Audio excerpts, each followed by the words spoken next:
Hello friends, welcome to doctors biology. आपण पाहत आहोत 11वी बायोलॉजीमधील सेकंड टॉपिक, ज्याचं नाव आहे सिस्टमॅटिक्स ऑफ लिव्हिंग ऑर्गॅनिझम. या लेक्चरमध्ये आपण पाहणार आहोत असेल्युलर ऑर्गॅनिझम.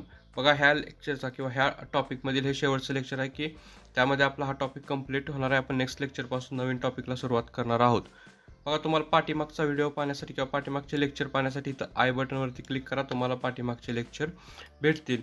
नवीन असाल तर चॅनलला सबस्क्राईब करा. आपले टेलिग्राम, इंस्टाग्रामसारखे अकाउंट आहे, तिथेही तुम्ही आपल्याला फॉलो करा. बघूया आपण आता असेल्युलर ऑर्गॅनिझम म्हणजे काय असेल. बघा, असेल्युलर ऑर्गॅनिझम ह्यामध्ये आपल्याला अभ्यास ह्यासाठी करायचा आहे की कारण व्हायरस, व्हायरॉइड्स किंवा जे काय असेल्युलर ऑर्गॅनिझम आहेत, they are not included in the 5 kingdoms. Okay, म्हणजे जे काय RH व्हिटाकरी यांनी जे काय 5 किंगडम क्लासिफिकेशन केलं, त्यामध्ये हे व्हायरस आणि व्हायरॉइड्स किंवा जे काय असेल्युलर ऑर्गॅनिझम आहेत त्यांचं त्यांनी ह्या क्लासिफिकेशनमध्ये त्यांना इन्क्लूड केलेलं नाही. मग आता तुम्हाला एक थोडं कन्फ्युजन आलं असेल की असेल्युलर ऑर्गॅनिझम म्हणजे नेमकं काय असेल.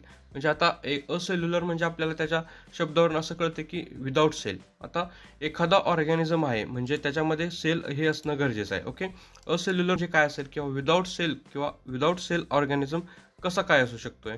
तर मग ते कन्फ्युजन कशामध्ये, तर ह्या असेल्युलर ऑर्गॅनिझम आहेत किंवा ते लाईव्ह कसं राहत असेल किंवा त्यांचं सजीव म्हणजे त्यांचे जे सेल्युलर मटेरियल किंवा त्यांची जी काय प्रोसेस आहे, रिप्लिकेशन असेल किंवा त्यांची ॲक्टिव्हिटी त्या कशा करत असतील हे आपण बघणार आहोत या लेक्चरमध्ये.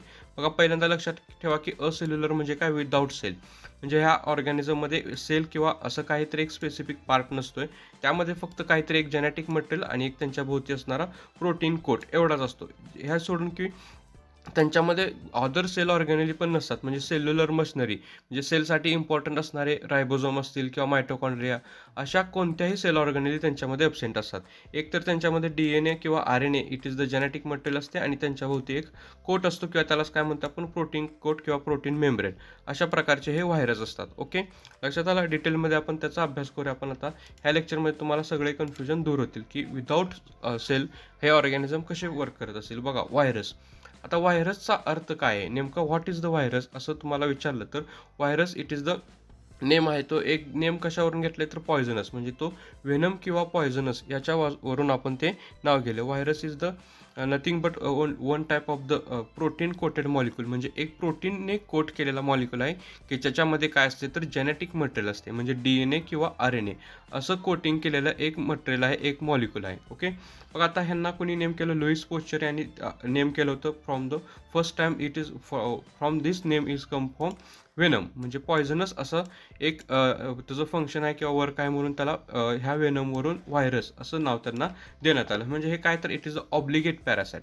आता ऑब्लिगेट पॅरासाइट म्हणजे काय तर ते दुसऱ्या एखाद्या ऑर्गॅनिझमच्या सेलवरती ते अटॅक करतात. म्हणजे आपल्या पेशीमध्ये ते अटॅक करत असतात. आपल्या पेशीमधलं मटेरियल म्हणजे आपल्या सेलचं मटेरियल ते यूज करत असतात. म्हणजे जे समजा एक होस्ट सेल आहे किंवा एक ह्युमनची सेल असेल, हे व्हायरस काय करत असतात तर त्यांचं जेनेटिक मटेरियल या होस्ट सेलमध्ये ट्रान्सफर करून इथलं जे काय मटेरियल आहे ते यूज करत असतात. म्हणून त्याला ऑब्लिगेट पॅरासाइट म्हणतो आपण. आपल्या सेलला ते डॅमेज करून टाकत असतात, होस्ट सेलला ते डॅमेज करत असतात. अशावरून त्यांनी एक एक्सपेरिमेंट केला होता अगर जेलमधून. म्हणजे एक एक्सपेरिमेंट करण्यासाठी एक जेल, इलेक्ट्रोफोरेसिससाठी वापरला जाणारा एक प्रकारचं जेल आहे. बेंजरिक यांनी MJ बेंजरिक यांनी एक एक्सपेरिमेंट केला होता. त्या एक्सपेरिमेंटमधून त्यांना असं लक्षात आलं की जे काय त्यांनी जेल यूज केलं होतं एक्सपेरिमेंटसाठी, त्या पूर्ण जेलमध्ये ह्या व्हायरसचं इन्फेक्शन झालं होतं. म्हणजे पूर्ण ते जेल त्यांनी व्हायरसने डॅमेज केलं होतं. म्हणून त्यांनी त्याला एक काय नाव दिलं, कंटाजिनम व्हेयम फ्लुइडियम. म्हणजे त्यांनी काय केलं, जे काय फ्लुइड होतं त्या फ्लुइडला कंटाजियम केलं. म्हणजे त्यांनी काय केलं, त्या फ्लुइडमध्ये पूर्ण इन्फेक्शन केलं. अशा प्रकारे त्यांनी म्हणून असं त्यांनी एक वाक्य म्हणलं की कंटाजिनम व्हायवम फ्लुइडियम, म्हणजे त्या व्हायरसने पूर्ण त्या फ्लुइडला इन्फेक्ट करून टाकलं. म्हणून हे व्हायरस काय तर ऑब्लिगेट पॅरासाइट आहेत. ते दुसऱ्यावरती अटॅक करत असतात. स्वतःचं जेनेटिक मटेरियल ते दुसऱ्याच्या सेलमध्ये ट्रान्सफर करून स्वतःला ते एक्सपोज करत असतात. ते स्वतःचं ते रिप्लिकेशन ते करू शकतात. बघा, अजून त्यांनी काय केलं होतं, ते व्हायरस इनर्ट होत असतात. म्हणजे दुसऱ्या सेलमध्ये ते इन्सर्ट केले जातात आणि त्यांच्याभोवती जो काय प्रोटीन कोट आहे, ओके, हा प्रोटीन कोट आहे काय करत असतो तर ह्या जेनेटिक मटेरियलचं किंवा त्या RNA असतील किंवा DNA असतील याचं ते काय करत असतात, प्रोटेक्शन करत असतात. त्यांना ते प्रोटेक्शन देत असतात. अशा प्रकारचे ते व्हायरस आहेत. ओके, बघा, अजून ह्याच्यामध्ये आपल्याला डिटेलमध्ये अभ्यास करता आला तर व्हायरस बघा, हा एक प्रकारचा व्हायरस दाखवले. हा व्हायरस कोणता आहे तुम्हाला सांगावं लागणार नाही. ऑफकोर्स हा कोणता आहे, कोरोना व्हायरस आहे. ठीक आहे. कोरोना व्हायरस बघा, हा कोरोना व्हायरस कसा आहे आपल्याकडे असणारा तो तो एक RNA व्हायरस आहे. ओके. RNA व्हायरस दिलेला असतो म्हणजे बघा ह्यांच्याभोवती एक प्रोटीनचा लेयर दाखवला आपल्याला इथं.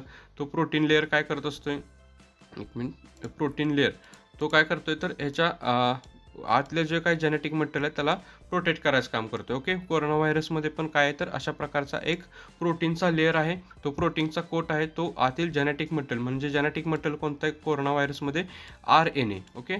Corona virus is the RNA virus. Okay. RNA virus. आता ह्या कोरोना व्हायरसमध्ये काय तर दुसरे जेनेटिक मटेरियल किंवा दुसऱ्या सेल्युलर मशिनरी जसं की रायबोझोम असेल किंवा मायटोकॉन्ड्रिया अशा अदर सेल ॲक्टिव्हिटी कंप्लीट करण्यासाठी लागणाऱ्या सेल मशिनरी किंवा सेल मटेरियल ह्यांच्यामध्ये ते अब्सेंट आहे. ओके. मग आता हे काय करत असतोय तर हा व्हायरस जेव्हा एखाद्या सेलला, होस्ट सेलला म्हणजे आपल्या बॉडीमध्ये तो एंटर करतोय. समजा की होस्ट सेल म्हणजे आपली बॉडी, जेव्हा व्हायरस हा आपल्या बॉडीमध्ये एंटर करतोय, हा समजा कोरोना व्हायरस आपल्या बॉडीमध्ये एंटर केला, तो काय करणार आहे तर त्याचं जेनेटिक मटेरियल म्हणजे त्याचे RNA आपल्या सेलमध्ये तो ट्रान्सफर करणार आहे. ओके. जेव्हा आपल्या सेलमध्ये त्याचे RNA व्हायरस किंवा ते RNA मॉलिक्यूल येणार आहेत, त्यांचे जेनेटिक मॉलिक्यूल येणार आहेत, तो काय करणार आहे तर त्या RNA पासून प्रोटीन सिंथेसिसला सुरुवात करते. ओके. जेव्हा त्यांची प्रोटीन सिंथेसिस तयार होते त्यावेळेस ते काय करतात तर भरपूर असे व्हायरस इथं आपल्या सेलमध्ये तयार होतात. म्हणजे ते काय करतात, duplicate themself, they take the charge of the host cell and duplicate themself. लक्षात आलं का? अशा प्रकारे आपल्याला त्या व्हायरसचं इन्फेक्शन होतं. मग काय होणार आहे तर आपल्याला रिमेनिंग सेलला म्हणजे all other cells are infected by this virus. म्हणजे जेव्हा एक व्हायरस आपल्या सेलला इन्फेक्ट करतोय, परत तो काय करतोय नियर बाय सेलला जे काय आपल्या बॉडीमधल्या सेल आहेत त्या प्रत्येक सेलला तो इन्फेक्ट करू लागतोय. त्यामुळे काय होतंय, our body cell functioning are stop and a virus are continuous synthesis them self and then our body become a weak. म्हणजे बघा आपल्यामध्ये काय झालं तर तो व्हायरस जेव्हा एंटर करणार आहे, अशा प्रकारचा एक व्हायरस आल्यावर तो आपल्या होस्ट सेलची फंक्शनिंग तो सगळा स्वतःकडे घेतोय. म्हणजे हा व्हायरसने काय केलं, ह्या कोरोना व्हायरसने काय केलं तर आपल्या बॉडीतील जे काय फंक्शनिंग आहे ते स्वतःच्या ताब्यात घेतलं, स्वतःचा तो रिप्लिकेट करू लागला, स्वतःचा तो फंक्शनिंग तिथं एक्सप्रेस करू लागला. त्यामुळे काय होणार आहे तर आपल्या बॉडीमधील इन्फेक्शन, आपल्या बॉडीमधील सेल इनॅक्टिव्ह होणार आहेत आणि आपल्याला त्याचे सिम्पटम्स दिसू लागणार आहेत, इन्फेक्शन दिसू लागणार आहे आणि आपल्याला तो काय होते डिसीज कॉज होतोय, कोविड-19 म्हणजे कोरोनाचा आपल्यावरती अशा प्रकारे इन्फेक्ट होते. बघा हा मी एक एक्झाम्पल सांगितलं कोरोना व्हायरसचं. अशा प्रकारे प्रत्येक व्हायरस हे फंक्शनिंग करत असतात. ओके. एक प्रोटीन कोट असतो, त्या प्रोटीन कोटला काय म्हणतो आपण कॅप्सिड. ओके. हे कॅप्सिड आहे आणि ते आतमध्ये जे काय आहे ते जेनेटिक मटेरियल, हे जेनेटिक मटेरियल इन्फेक्शन करत असतं एखाद्या होस्ट सेलवरती. लक्षात आलं का? हे अशा प्रकारे प्रत्येक व्हायरस हे वर्क करत असतात. हे कोरोनाचं व्हायरसचं तुम्हाला एक्झाम्पल लक्षात येईल की कशा प्रकारे आपल्याला कोरोनाचं इन्फेक्शन होत असतं किंवा कोरोनाचं आपल्यावरती इफेक्ट होत असतात. Corona virus is the RNA virus. हा RNA व्हायरस आहे, तो आपल्याला इन्फेक्ट करतोय directly with the help of the RNA. लक्षात आलं? बघा डिटेलमध्ये पुढे बघू आपण आता टाईप्स ऑफ व्हायरस. आता हे व्हायरसचे टाईप कसे पडलेत किंवा आपण त्याला कसं म्हणणार आहे की इट इज द, हा कोणत्या टाईपचा व्हायरस आहे किंवा त्याच्यामध्ये काय प्रकार आहे जेनेटिक मटेरियलचा. तर व्हायरसचे टाईप हे त्यांच्या जेनेटिक मटेरियलवरून पडलेले असतात. As per the genetic material virus are called as the DNA virus or RNA virus. म्हणजे एखादा जो व्हायरस आहे, आता आपण मी सांगितलं की कोरोना व्हायरस, कोरोना व्हायरसला काय म्हणतो आपण RNA virus, because of their is the genetic material is RNA. म्हणजे ज्या व्हायरसमध्ये RNA हे जेनेटिक मटेरियल आहे त्याला काय म्हणतो आपण RNA व्हायरस. आणि ज्या व्हायरसमध्ये DNA हे जेनेटिक मटेरियल आहे, म्हणजे डबल स्टँडर्ड असे DNA त्यांच्या बॉडीमध्ये असतात जेनेटिक मटेरियल म्हणून, त्यांना काय म्हणतो आपण DNA व्हायरस. ओके. दोन प्रकारचे टाईप आहेत, पण दोघांमध्ये पण काय आहे तर एक कॅप्सिड आहे. म्हणजे RNA जरी असली तरी आणि DNA जरी असली तर त्यांच्या भोवती जे काय प्रोटीन कोट दिसते आपल्याला, ते प्रोटीन कोट कशापासून तयार झालेलं असते तर त्या प्रोटीन कोटला काय म्हणतो आपण capsid. Okay. Capsid is the outer layer of the virus that protect the genetic material. त्यांनी काय केले, पूर्ण जेनेटिक मटेरियलला प्रोटेक्ट केले. कॅप्सोमियर म्हणतो आपण त्याला. Okay. Capsid, capsomere. Okay. Capsomere is the protect the genetic material. आता अजून एक बघा, आपल्याकडे अजून एक व्हायरस आहे तो बॅक्टेरोफायज. ह्या तुम्ही पाहिला असेल, बॅक्टेरोफाजेस म्हणतो आपण ह्याला. हे काय तर एक द पॉलिहेड्रल हेलिकल फॉर्म, म्हणजे अशा प्रकारचं एक हेलिकल किंवा अशा एक स्ट्रक्चर आहे, हे प्रोटीन कोटपासून तयार झाले, ते काय कॅप्सिड आहे. ह्या कॅप्सिडमध्ये काय आहे तर जेनेटिक मटेरियल, ह्याच्या आतमध्ये जेनेटिक मटेरियल असते. ह्यांचं कोणतं जेनेटिक मटेरियल आहे तर डबल स्टँडर्ड DNA, बॅक्टेरोफॅजेस. आता हे बॅक्टेरोफॅजेस हे काय तर एका बॅक्टेरियावरती अटॅक करणारे व्हायरस आहेत. ओके. हा समजा एक जो काय ग्रीन कलर दिसतो हा काय तर एक प्रकारचा बॅक्टेरिया आहे. त्या बॅक्टेरियाला हे व्हायरस इन्फेक्ट करत असतात, म्हणून त्याला म्हणतो आपण बॅक्टेरोफॅजेस. लक्षात आलं? Bacteriophages it is the bacteria virus that attacks on the bacteria. The bacteriophages contain the double standard DNA. म्हणजे बॅक्टेरियोफॅजेसमध्ये काय आहे तर DNA is the genetic material, म्हणून आपण यांना काय म्हणू शकतोय DNA व्हायरस. ओके, DNA व्हायरसचं एक्झाम्पल लक्षात ठेवा बॅक्टेरियोफॅजेस. आणि आपल्याला आता RNA व्हायरसचं एक्झाम्पल सोपं आहे, सिम्पल आहे. RNA व्हायरसचं एक्झाम्पल कोरोना व्हायरस, हा तुम्ही कोविड-19 पण म्हणू शकताय, तो RNA व्हायरसचं एक्झाम्पल आहे. ओके, बॅक्टेरियोफॅजेस हे काय तर it is the nothing but bacteria infecting cell, म्हणजे बॅक्टेरियाला इन्फेक्ट करणारे अशा प्रकारचे व्हायरस आहेत, त्याला म्हणतो आपण बॅक्टेरियोफॅजेस.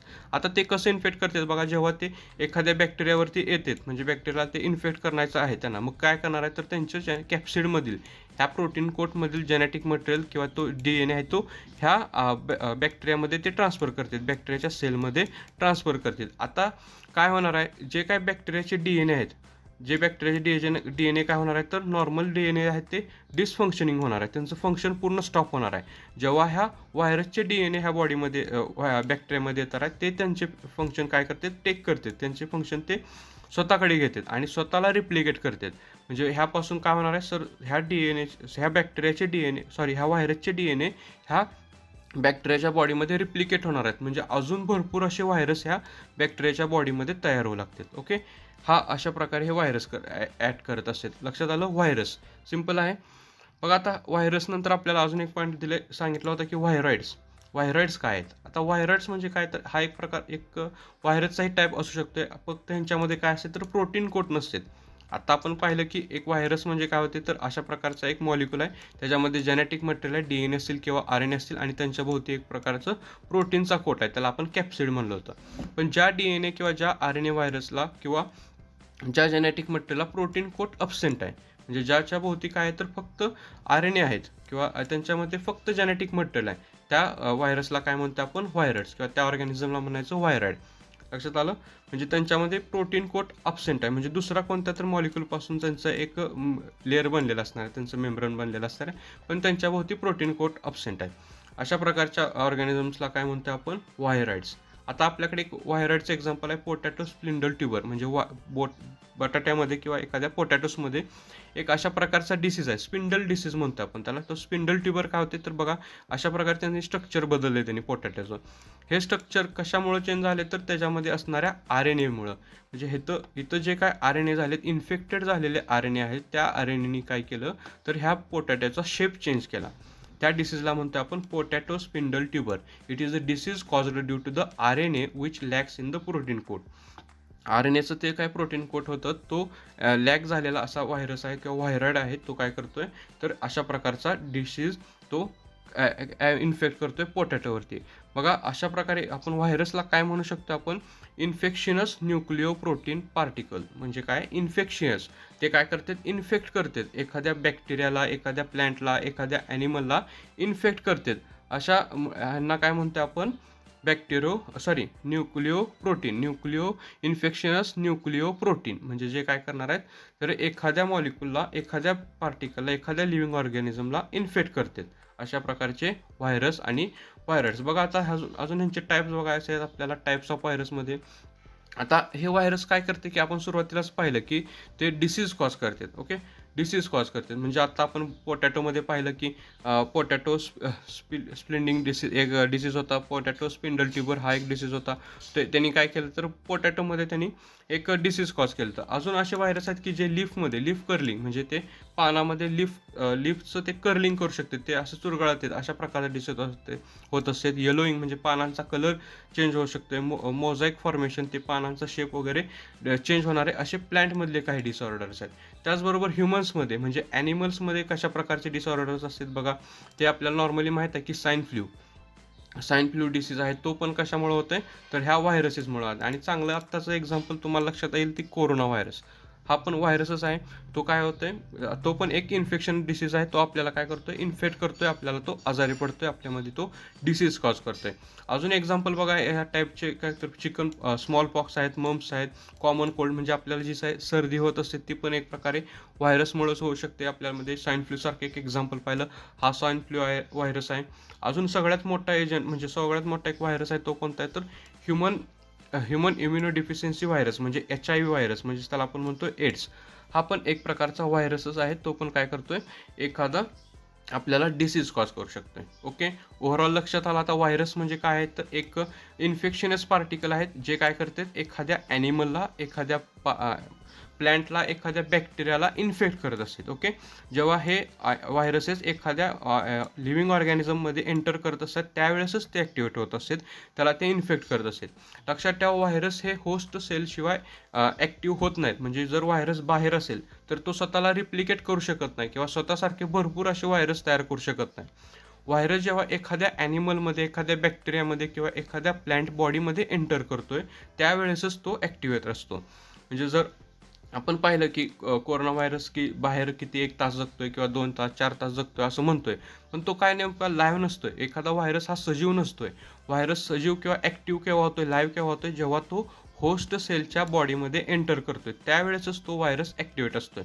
तो होस्ट सेलच्या बॉडीच्या बाहेर म्हणजे कुठेतरी बाहेर असेल, एखाद्या पार्टिकल, एखाद्या वस्तूवर कुठल्या तरी जर व्हायरस असेल, तो काय असते, इनॲक्टिव्ह असतोय.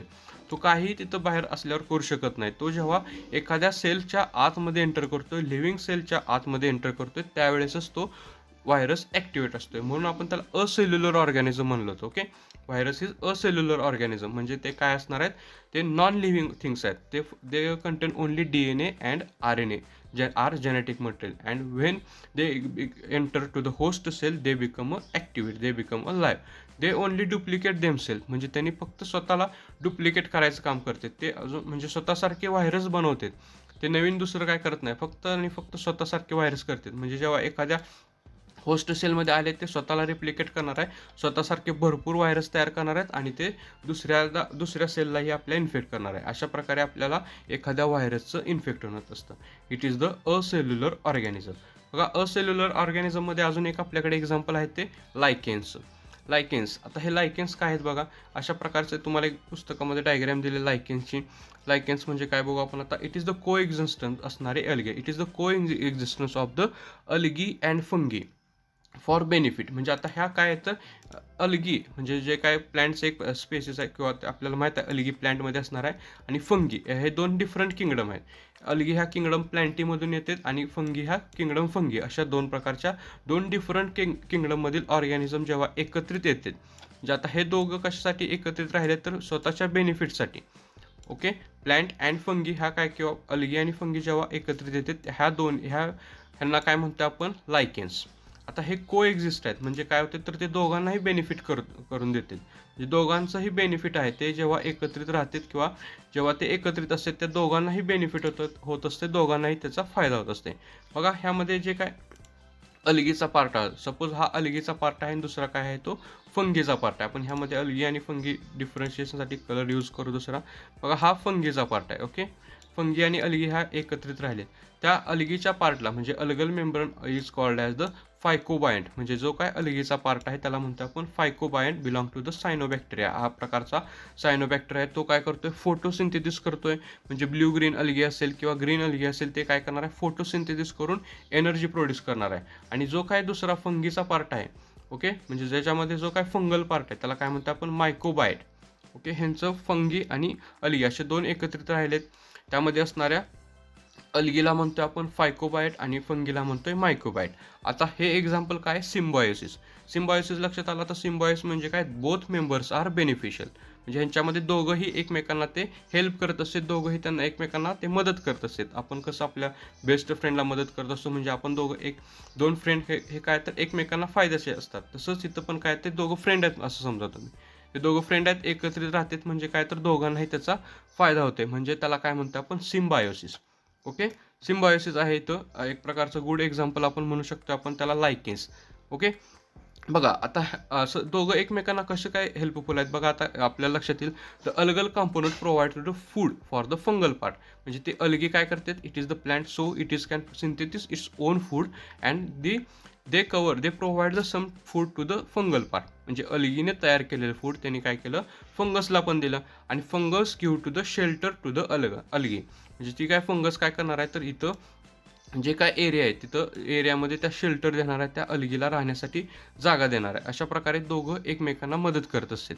आता हे जर दोघं आपण हे लक्षात आलं का, सिम्बायोसिस का म्हणलं आपण, अलगी प्लांट आहे, अलगी फोटोसिंथेसिस करणार आहे, म्हणून काय करते अलगी ते त्या फंगसला फूड प्रोव्हाइड करू शकते आणि फंगस काय करते त्याला शेल्टर देते आणि शेल्टर देऊन काय करणार आहे अजून त्यांच्यापासून जे काय अलगीने तयार केलेलं मिनरल्स असतील किंवा ते काय फूड मटेरियल असेल ते पण त्याला ते प्रोव्हाइड करणार आहे. अशा प्रकारे दोघं एकमेकांना तिथं मदत करत असतील. लक्षात आलं? These are lichens. म्हणजे जेव्हा अलगी आणि फंगी एकत्रित राहत असते त्यांच्या सिम्बॉइसला त्यांना काय म्हणतो आपण लायकेन्स. आता अजून यांच्यामध्ये एक कॉमन गोष्ट आहे बघा, जेव्हा आपण ह्यांना सेपरेट करतोय म्हणजे आपण काय केलं अलगी सेपरेट केली आणि ती फंगसही सेपरेट केली, आपल्याला ते इझिली आयडेंटिफाय होत नाहीत. म्हणजे ह्यांचं सिम्बायोसिस किंवा ह्यांचं कॉम्बिनेशन इतकं परफेक्ट झालं की जेव्हा आपण त्यांना सेपरेट करणार आहे when they are separated they cannot be easily identified. आपण त्यांना सेपरेट केल्यावर ते इझिली आयडेंटिफाय होऊ शकत नाहीत. अजून हे काय तर एखाद्या कोणत्याही डिफिकल्ट कंडिशनला ते किंवा ते एक्स्ट्रीम एन्व्हायरमेंटमध्ये पण ते राहू शकते, जसं की स्नो क्लाउडमध्ये किंवा पोल्समध्ये अशा ठिकाणी ते राहत असेल. पण हे एक इम्पॉर्टंट आहेत पॉल्युशनसाठी, म्हणजे ते सेन्सिटिव्ह असतात पॉल्युशनला. When there is the pollutated water is present there is the lichens are absent. म्हणजे एखाद्या पॉल्युटेड रिजनमध्ये, म्हणजे समजा इथं पॉल्युशन एका वॉटरमध्ये भरपूर असं पॉल्युशन झालं आहे, तिथं प्रदूषण झालं आहे पाण्याचं, तिथं हे लायकेन्स डेव्हलप होत नाहीत. म्हणजे आपण त्याला काय म्हणू शकतो पॉल्युशन इंडिकेटर. ओके, लक्षात येते का? ते काय आहे तर सेन्सिटिव्ह आहेत पॉल्युशनला. जेव्हा पॉल्युशन झालं वॉटरमध्ये, त्या पॉल्युशन असणार आहे त्यावेळेस हे तिथं डेव्हलप होत नाही, त्यावेळेस तिथं त्यांची वाढ होत नाही, म्हणून आपण त्याला काय म्हणतो आपण पॉल्युशन इंडिकेटर. अजून त्यांचा रोल आहे तर in the soil formation. Soil फॉर्मेशनमध्ये काय कारण ते जेव्हा एखाद्या रॉकवरती एखाद्या दगडावरती त्यांचं ते अशा लायकेन्स प्रेझेंट असते त्यावेळेस ते एक स्पेसिफिक ॲसिड प्रोड्यूस करत असेल. त्या ॲसिडमुळे ते दगडाची काय होते सॉईलमध्ये कन्वर्ट होण्यास मदत होते. म्हणजे ते सॉईल फॉर्मेशनमध्ये पण त्यांचा रोल इम्पॉर्टंट असा रोल ते कॅरी करत असते. लक्षात आलं? लायकेन्स. बघा आपण ह्या लेक्चरमध्ये आता काय काय पाहिलं, व्हायरस, व्हायरॉइड आणि lichens. This all are the cellular organism. Virus पण परफेक्ट लक्षात आला असेल तुम्हाला, व्हायरॉइड्स पण कळले असतील आणि लायकेन्स पण हे डिटेलमध्ये कळलं असेल. नाही कळलं असेल तर लगेच कमेंटमध्ये विचारा, लगेच व्हिडिओला लाईक करा व चॅनल सबस्क्राईब करा. ठीक आहे, आपण आपला हा सेकंड टॉपिक पण इथं कंप्लीट झालेला आहे, ज्याचं नाव होतं सिस्टेमॅटिक्स ऑफ लिव्हिंग ऑर्गॅनिझम. लवकरच आपण नेक्स्ट टॉपिकला सुरुवात करूया. पाठीमागचे लेक्चर पाहण्यासाठी तर आय बटनवरती क्लिक करा. तसंच आपला जो काही रिड्यूस झालेला सिलेबस आहे त्याच्यावरती एक आपलं लेक्चर आहे, ते पण व्हिडिओ तुम्ही पहा व चॅनल आपला सबस्क्राईब करा. ठीक आहे, थँक्यू.